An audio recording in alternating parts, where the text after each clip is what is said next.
ვინ არის ყველაზე კაშკაშა დაბადების თარიღის მიხედვით და რა თქმა უნდა ესენი არიან უპირობო სამიანები, ვინც დაიბადნენ ნებისმიერი თვის 3-ში, 12-ში, 21-ში და 30 რიცხვში.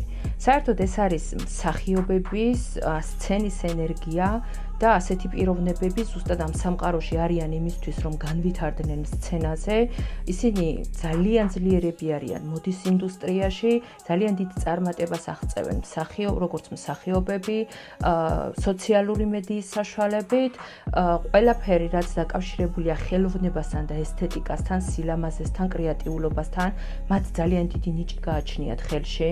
არიან იდეალური მზარეულები და საერთოდ ყველაფერი რაც დაკავშირებულია სილამაზესთან და ხელში მოქმედებასთან, ასევე იდეალური ფლორისტები აქ ყოველთვის დიდ წარმატებას აღწევენ, რაც მნიშვნელოვანია, რომ სამიანმა გაითვალისწინონ. არის ის, რომ მათი ემოციები ძალიან მალე იცვლება, როგორც ამერიკული მთები, დღეს კარგად არიან, ხვალ ცუდად არიან, იწყებენ რაღაცას, იდეა მოუვათ თავში და არასდროს ანხორციელებენ საღამოთი უკვე დილით რომ მოუვათ იდეა საღამოთი ამ ყველაფერს უკვე გადაიფიქრებენ, არიან ძალიან ემოციურები და ემოციის ფონზე ძალიან ხშირად არალოგიკურ საქციელებს ჩადიან.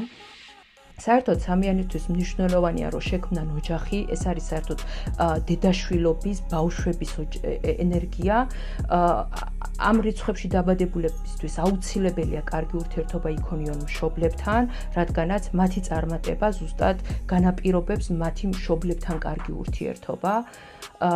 ქალების შემთხვევაში მათ უნდა იყოლიონ შვილები და მამაკაცების შემთხვევაში კიდევ ცოტა ემოციები უნდა მოთოკონ და აუცილებლად უნდა აიღონ ოჯახზე პასუხისმგებლობა და ზრუნვა და კიდევ ერთი რამე რაც უნდა გაითვალისწინონ სამიანებმა არის ის, რომ არავითარ შემთხვევაში არ უნდა მისცენ საშუალება, რომ ემოციებმა ლოგიკას წინ გაუსწროს და როდესაც გადაწყვეტილებას იღებთ, ყოველთვის დაფიქრდით, რის საფუძველზე იღებთ, ეს უკვე კარგად მოფიქრებული და ლოგიკიდან გამომდინარეა, თუ უბრალოდ რაღაცა მომენტმა თქვენში დიდი აფეთქება გამოიწვია, თორემ ეს ძალიან ხშირად იწვევს ურთიერთობების გაფუჭებას და ისეთი საქციელების ჩადენას, რაც მერე უკვე ძალიან სანანებელი გაგიხდებათ.